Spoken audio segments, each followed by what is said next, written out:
¿vale? Para no tener el plano abierto.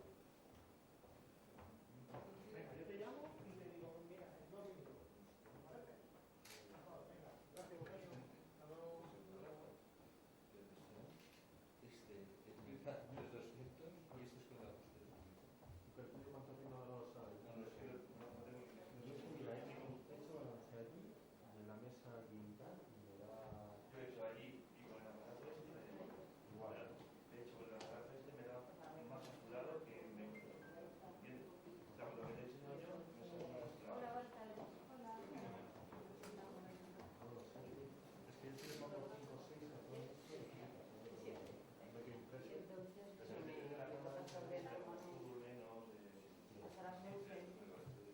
Y al final, pues bueno, no es lo mismo que estar sobre la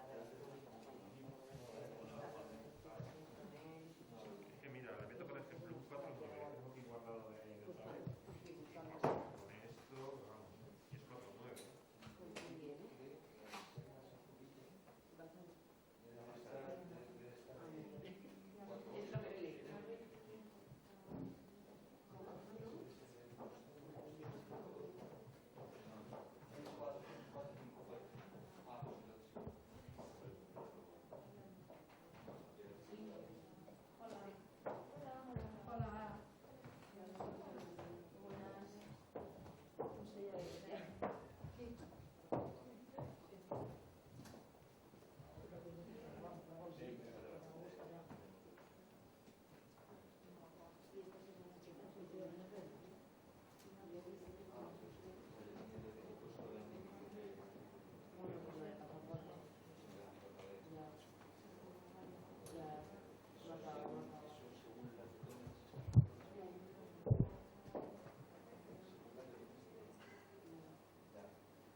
Para el tiro.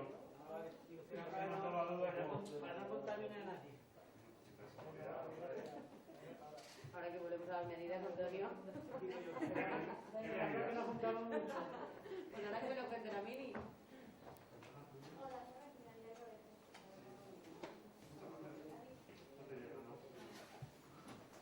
A lo mejor allí sí te llega. Y en la última silla. Nada.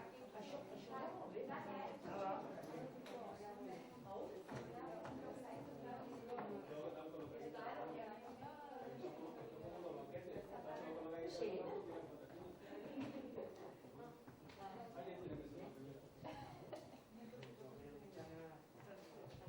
Pero no sé qué es lo que se llama hombre, sí, empieza aquí de aquí. La semana pasada hubo consejo y dije, bueno, pues personal sí que habrá, pero es que lo más pocas han hecho más.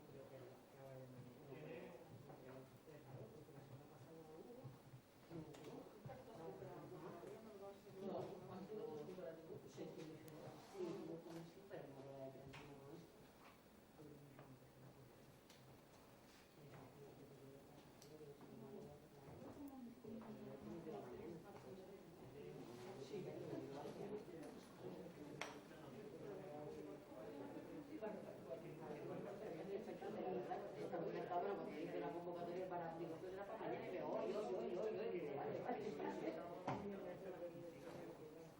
que lo he llamado ya para decirle y todavía no lo han puesto. ya no hay ya por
Saludos cordiales y gracias por acudir a esta convocatoria, esta comparecencia aquí en el Ministerio de Sanidad, que vamos a compartir la Secretaria de Estado y quien les habla para hablar de los avances en la campaña de vacunación contra la COVID, su efecto en la evolución de la pandemia y su impacto en nuestra población y especialmente en la situación epidemiológica. Para eso le doy la palabra a la Secretaria de Estado para que comience esta rueda de prensa.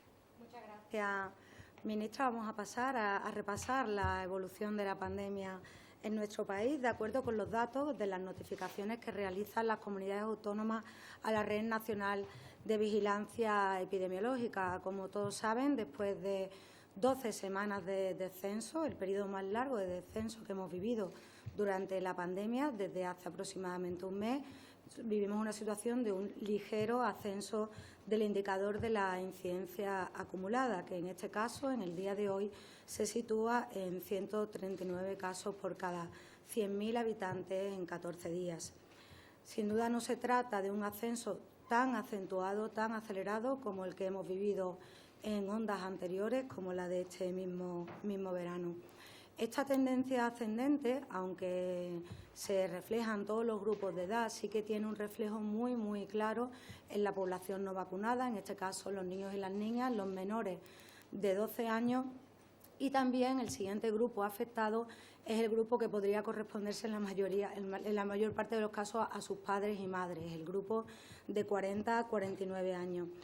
Otra de las características de esta situación que vivimos en las últimas semanas es que el reflejo en la hospitalización, como ya nos pasó durante este verano, no se parece para nada a lo que vivimos en las ondas anteriores, ¿no? El reflejo, el nivel de gravedad es parecido a los casos de este verano, pero los niveles de incidencia son mucho más bajos y esto se traduce en una menor sobrecarga de los hospitales y de nuestro sistema asistencial en general. De esta forma, la ocupación de hospitalización se sitúa hoy en el 2,4% y la de las camas de UCI en un 5,97%.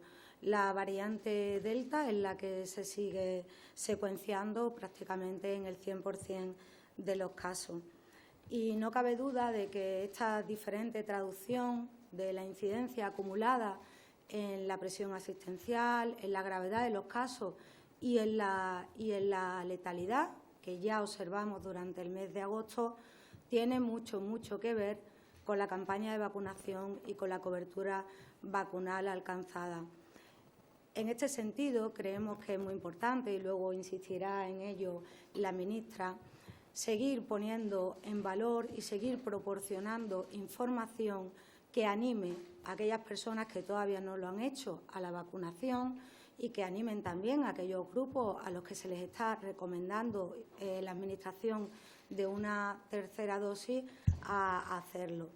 Y por ello le queríamos anunciar hoy que vamos a incluir una novedad, lo haremos en el informe del día de hoy, el resto de la semana lo haremos en el informe correspondiente al día de los jueves, y es que vamos a ofrecer unas tablas en las que podrán ver la incidencia, es decir, el número de casos que se producen en la población que está vacunada, que somos la mayoría, en contraste con la incidencia que se produce en la población no vacunada, porque creemos que es fundamental poner en valor el efecto que tienen las vacunas en cuanto a disminuir el riesgo ya no solo de infección, sino también de forma muy importante de infección grave, de hospitalización y de fallecimiento.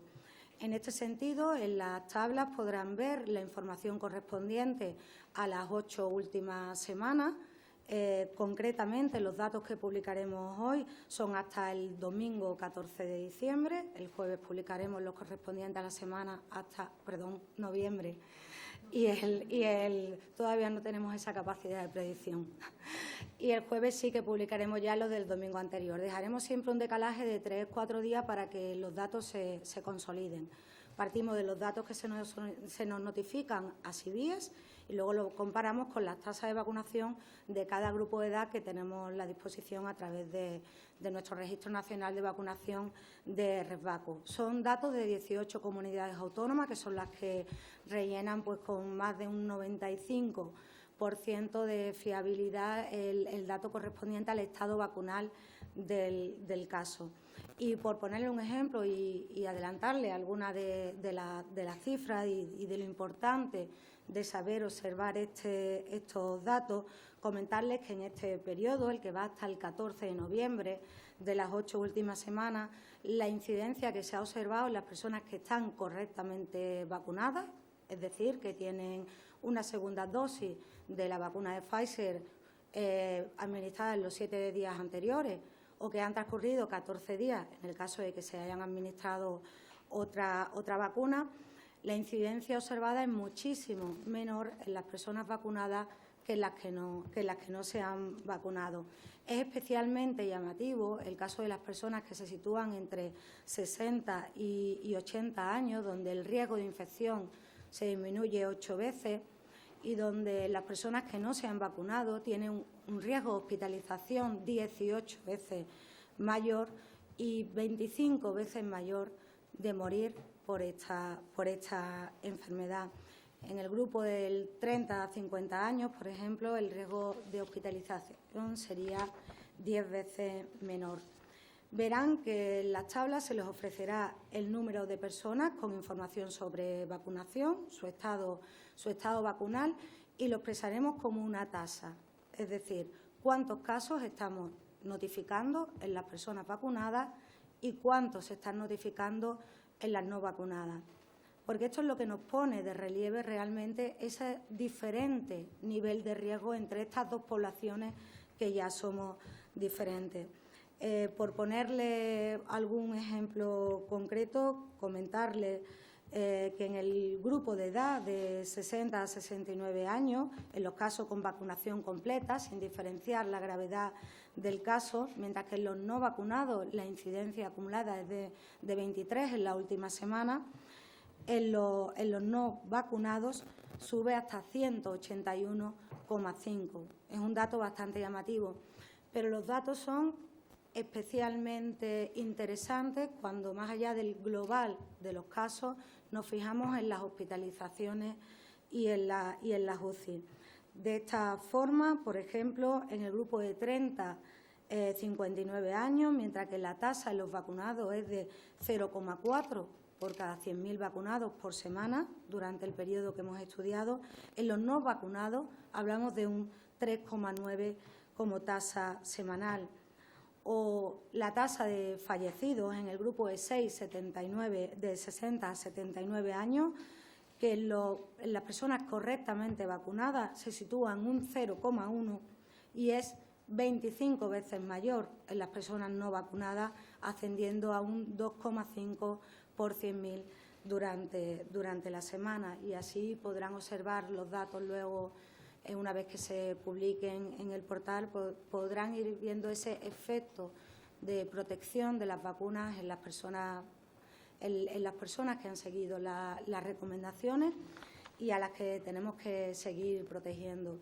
Y para nosotros este incremento del volumen de información ya bastante cuantioso del informe del CAE que realizamos una vez a la semana tiene el objeto de terminar de convencer, porque para nosotros no hay mejor forma de convencer y de animar a la vacunación que la propia evidencia científica y los datos y las realidades que estamos viviendo en nuestros hospitales día a día. Así que, ministra, cuando quiera. Muchas gracias, secretaria. Habrán visto que vacunar, vacunar y vacunar sigue siendo el mejor camino para mantener los niveles que nuestro país está demostrando. Como saben, España ha alcanzado una altísima cobertura vacunal, cercana al 90% de nuestra población mayor de 12 años con pauta completa. Esto nos sitúa en una posición diferenciada del resto de los países de nuestro entorno, pero también nos sitúa en una situación diferente a momentos anteriores en nuestro país al tener una mayor protección contra el virus. Estamos viendo cómo los países de nuestro entorno, con una situación muy complicada y unas tasas de vacunación muy por debajo, o en torno al 65%, por tanto, a distancia del 90% que ofrece nuestro país. Esta situación de diferenciación que les he comentado, dicho con toda la prudencia tiene una clara responsabilidad o viene determinada, sin duda alguna, por las vacunas, por el alto nivel de vacunación que tiene nuestro país. Por eso, en estos momentos, cuando en nuestro entorno se asiste a un incremento importante de los niveles de riesgo de la pandemia y en nuestro país se sitúa por debajo de esos niveles de riesgo del resto, nos parece fundamental compartir con ustedes la importancia de incidir en la estrategia que nos ha llevado hasta aquí.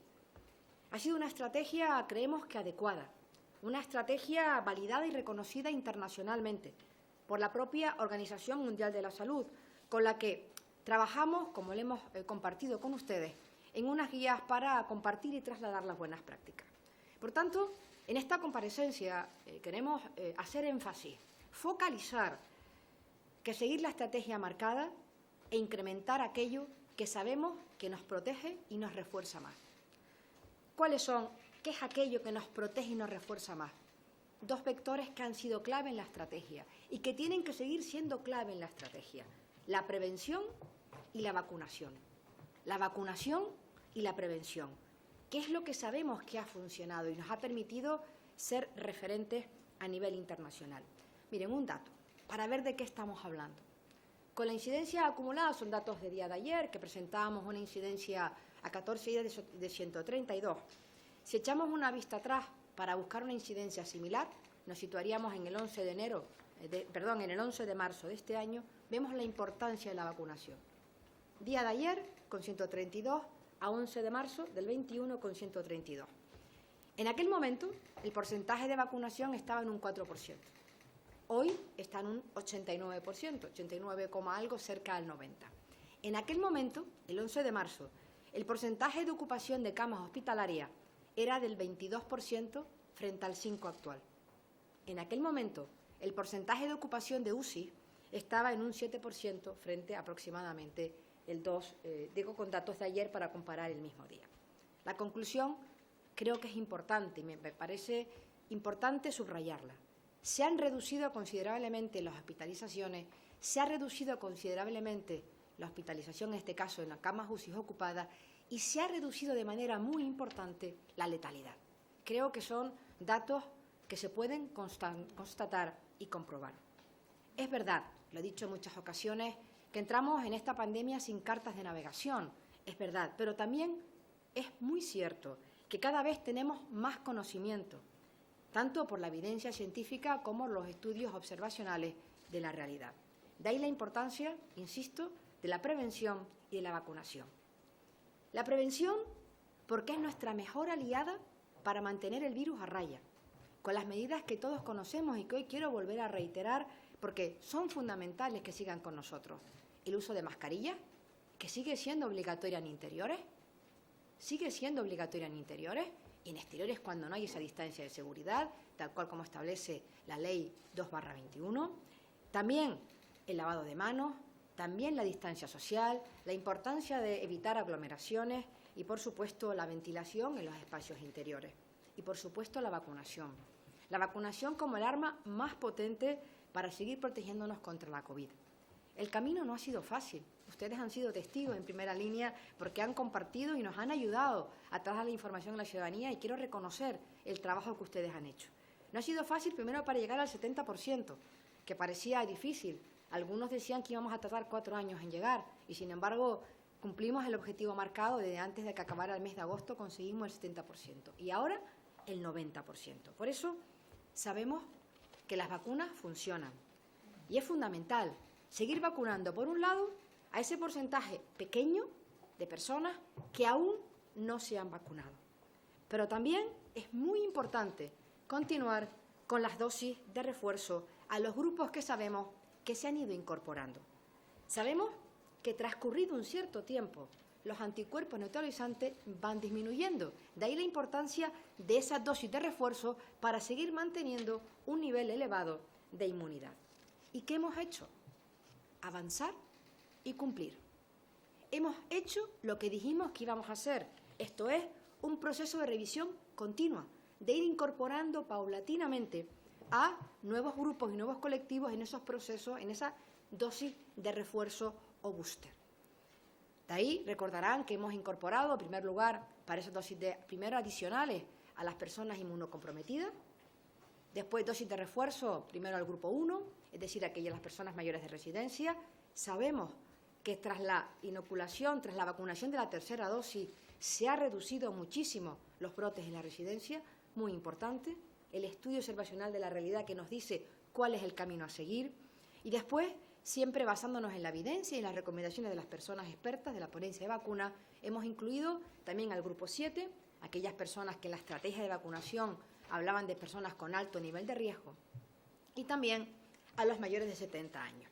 Y recientemente saben que también hemos incluido a las personas de Janssen.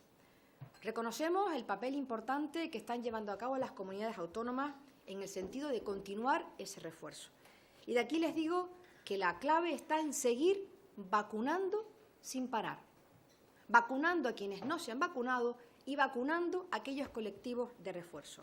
En la actualidad, lo ven aquí en la gráfica, que forma parte del informe de hoy, ya tenemos que las personas mayores de 70 años están en un 50% ya vacunadas y las de Janssen están en torno a un 12%. De ahí que el objetivo compartido del Ministerio con las comunidades autónomas es avanzar cuanto antes en completar todos y cada uno de los grupos que se han ido incorporando a esa dosis de refuerzo. Por ello es muy importante que las comunidades autónomas sigan trabajando e intensificando, como lo están haciendo, esta labor. Sabemos que es la medida, sabemos que es la clave, la vacunación junto con la prevención. Por tanto, nuestro objetivo es seguir dando pasos, seguir protegiendo a la gente, seguir salvando vidas.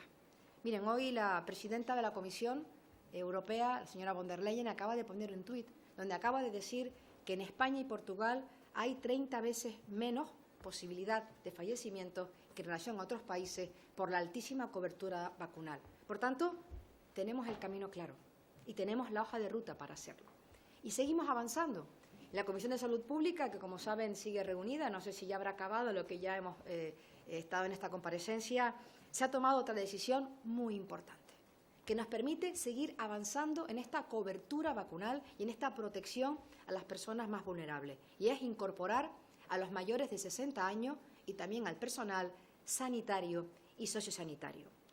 Reitero, nos parece un paso fundamental, muy importante, porque a estas personas, especialmente a los sanitarios y a los sociosanitarios, no solamente los estamos protegiendo de manera individual, que también, sino de manera colectiva por los entornos en los que trabajan, con personas, como saben, también vulnerables por las patologías que pueden presentar. Por eso, y voy concluyendo, antes de meternos en las fiestas navideñas, reitero la importancia de vacunar, vacunar y vacunar, para seguir avanzando en la protección del virus. No estamos igual que hace un año.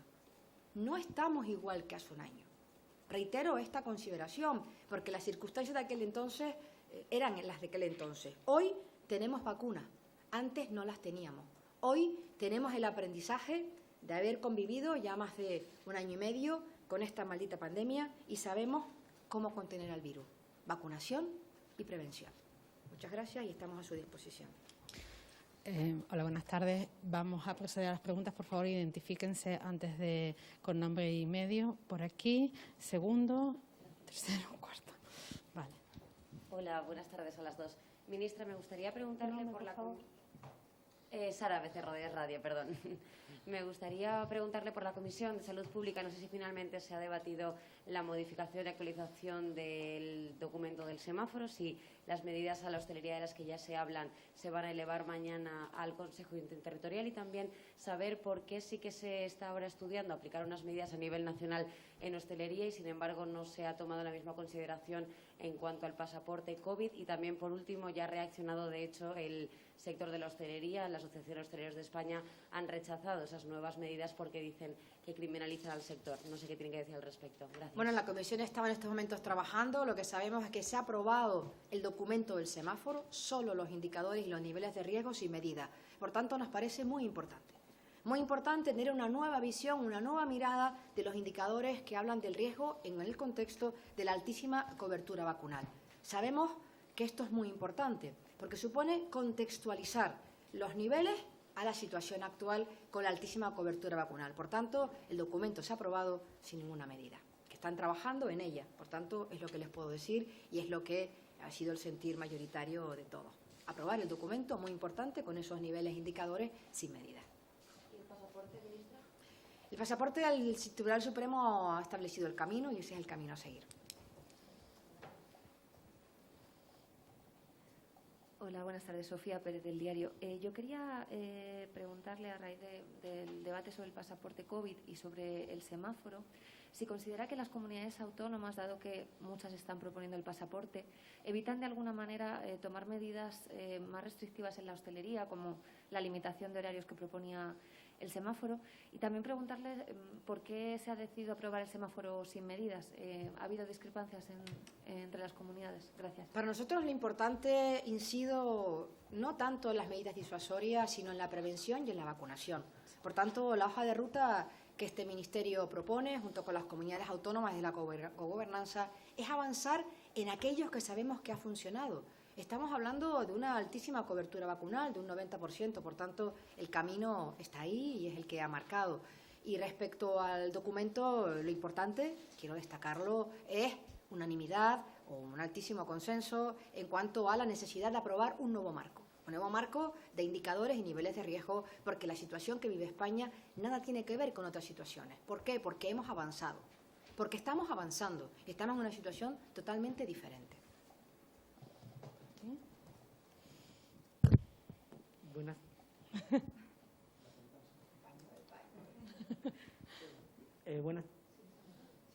Buenas tardes, ministra. Soy Antonio Delgado, de Datavista.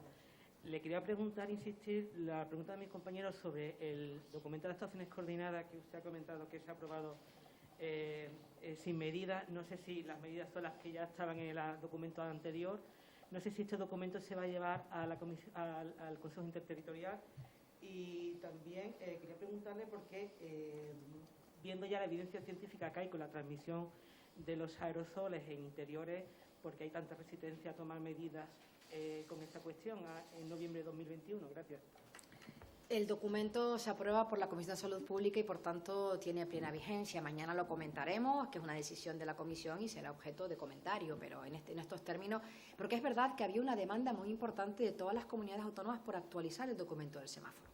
Por tanto, lo que hemos hecho es llevar a término una petición prácticamente de la gran mayoría, casi todas, era reiterativo en los distintos consejos interterritoriales que nos lo pedían. Y en relación a interiores, estamos cumpliendo las medidas. Es decir, las medidas están establecidas, ventilación y uso de mascarilla. Por tanto, lo que hay que hacer es cumplir esas medidas que sabemos que nos han funcionado bien. Por aquí, por favor. En la misma línea, yo creo que, Antonio, efectivamente, la transmisión por aerosoles, que al principio no fue conocida y no era una de las principales recomendaciones, ya desde hace mucho tiempo se han incorporado, ¿no? Y un poco por insistir en lo que comentaba la ministra y en lo que hablamos a diario con las comunidades autónomas, yo creo que después de tantos meses sabemos bien lo que tenemos que hacer. O sabemos darle peso a lo realmente importante y a lo que realmente impacta en salvar vidas y en evitar enfermedad grave. Eso lo sabemos. Y las medidas son muy claras. Está claro que el uso de la mascarilla es probablemente lo que nos ha diferenciado de otros países que, teniendo una cobertura de vacunación similares a las nuestras, tienen peores datos, no ya solo de incidencia, sino peores datos de lo realmente preocupante que es de los casos graves y de las hospitalizaciones y fallecimientos. Yo creo que eso es una medida clave.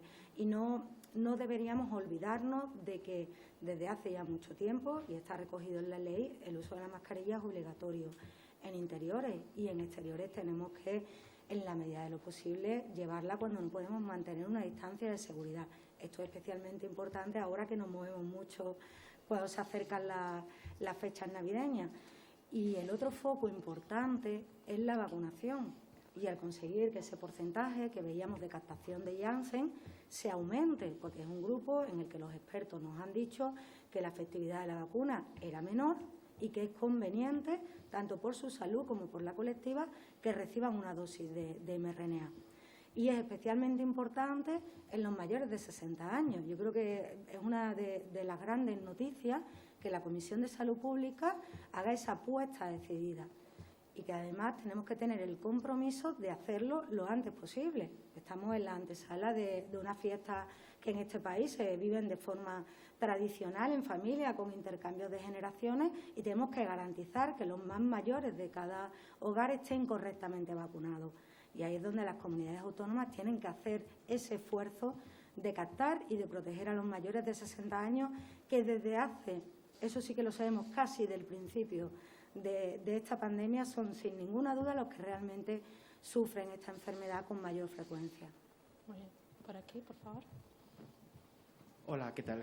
Javier Martínez, de Infolibre. Quería preguntar por los indicadores de ese semáforo COVID que se propone actualizar esta tarde la Comisión de Salud Pública.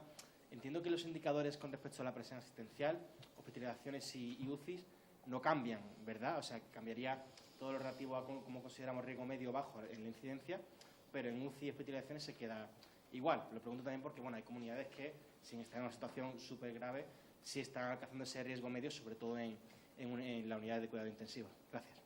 Sí, bueno, en ese aspecto es importante, ¿no?, insistir.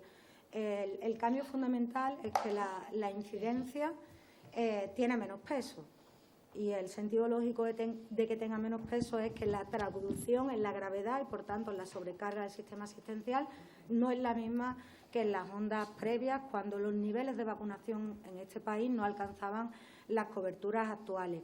Y con respecto a los indicadores asistenciales, sí que hay una novedad importante, y es que se incorporan, además de los porcentajes, que es importante saber qué porcentaje de camas hay ocupadas, se incorpora también la posibilidad de manejar la tasa de hospitalización, tanto en hospitalización convencional como en crítico. ¿Por qué? Porque ese indicador nos da la foto de qué porcentaje de la población y de la población que enferma realmente está ingresando, más que el porcentaje de ocupación, que depende un poco de las camas que en un momento dado haya instaladas en un hospital. Hola, buenas tardes. Soy Clara Pinar, de 20 minutos. Con respecto al semáforo, no me queda claro si... ¿Perdón? ¿Sí? ¿Ahora? ¿Ahora? Sí, a ver, ahora sí te escucho. Perdón. Con respecto al semáforo, tenía una pregunta: si en estos momentos el documento que se está estudiando incluye la posibilidad de cerrar restaurantes a las 11 y discotecas a la 1 en nivel 2, o está excluido. No me queda claro. No hay medidas, solo se ha aprobado los indicadores y los niveles de riesgo. Y no las va a ver después. Quiero decir, sabemos. Lo que está claro, lo que le hemos trasladado es lo que la Comisión ha acordado, y se seguían reunidos. Es decir, lo que ha aprobado, porque era una demanda importante, es los indicadores y los niveles de riesgo. Eso es lo que está aprobado. Además, yo sé que ustedes tienen mucho interés, sé que es un tema que genera, noticias, lo estamos viendo, pero también quiero que sepan que eso es una propuesta técnica y que la Comisión de Salud Pública tiene toda la capacidad para decidir. Y la Comisión de Salud Pública lo que ha dicho, lo que ha acordado es la aprobación de ese nuevo marco en cuanto a indicadores y niveles de riesgo. Muy importante para contextualizar en el nivel de la altísima cobertura vacunal que tiene nuestro país, que nos diferencia de los países de nuestro entorno y nos distancia en momentos anteriores de la pandemia en nuestro país. Una y última pregunta por allí. Sí, hola, buenas tardes, ministra. Daya González, de la agencia EFE. Yo también le quería preguntar por el semáforo, porque, de una semana a otra sí que es verdad que los borradores que se han ido conociendo han endurecido un poquito el tono y las medidas asociadas, aunque de momento no sabemos qué medidas se van a asociar al documento definitivo. ¿Qué es lo que ha hecho, qué es lo que ha llevado a este cambio hacia medidas más restrictivas que hace una semana? Y luego, sobre la tercera dosis, le quería preguntar si también se ha aprobado para personas con discapacidad u otras personas vulnerables que viven en centros residenciales distintos a las residencias. Muchas gracias. Muchas gracias, Adaya. Los documentos de trabajo son eso, documentos de trabajo. Y lo definitivo es lo que se aprueba. Y, por tanto, lo definitivo es, a día de hoy, en estos momentos, lo que ha aprobado la Comisión de Salud Pública, que es una nueva mirada de los indicadores, una nueva mirada de los niveles de riesgo, una nueva mirada adaptada y contextualizada a la situación de la pandemia y, sobre todo, dada la altísima cobertura vacunal que tiene nuestro país, que ya incluso, como les acabo de decir, la presidenta von der Leyen ya sitúa junto a España y Portugal con tasas 30 veces menor de riesgo de fallecer en nuestro país o en Portugal que otros países de nuestro entorno, en este caso la Unión Europea, como consecuencia de la altísima cobertura vacunal. Diferencia del resto de los países de la Unión Europea, diferencia respecto a situación anterior. Prevención y vacunación, eso es lo que, desde luego, es la hoja de ruta que va a seguir el Ministerio con las comunidades autónomas, porque sabemos qué es lo que nos ha dado resultado para llegar hasta aquí. Lo demás son documentos de trabajo, son propuestas, pero lo importante es lo que se apruebe, porque es lo definitivo. Última pregunta. Hola, yo soy Rocío Rodríguez del Mundo Salud. Yo quería volver a preguntarle, retomando la pregunta de Sara sobre el certificado COVID. Usted ha dicho, ministra, que las comunidades estaban muy interesadas en el documento semáforo, pero también están muy insistentes con el certificado COVID. Sobre todo viendo que en unas comunidades se acepta, en otras lo tumban, y un poco no sé si hay alguna manera de, no sé si por ley, pero desde luego una especie de documento también semáforo de directrices comunes, como dicen algunas de esas comunidades, para evitar todo este guirigay jurídico. Gracias. Muchas gracias, Rocío. El marco ya está hecho y el camino está indicado. Es lo que ha dicho el Tribunal Supremo y, por tanto, este Gobierno es absolutamente respetuoso con las resoluciones judiciales y cuál es el marco en el que se encuadran. Muchas gracias a todos y a todas.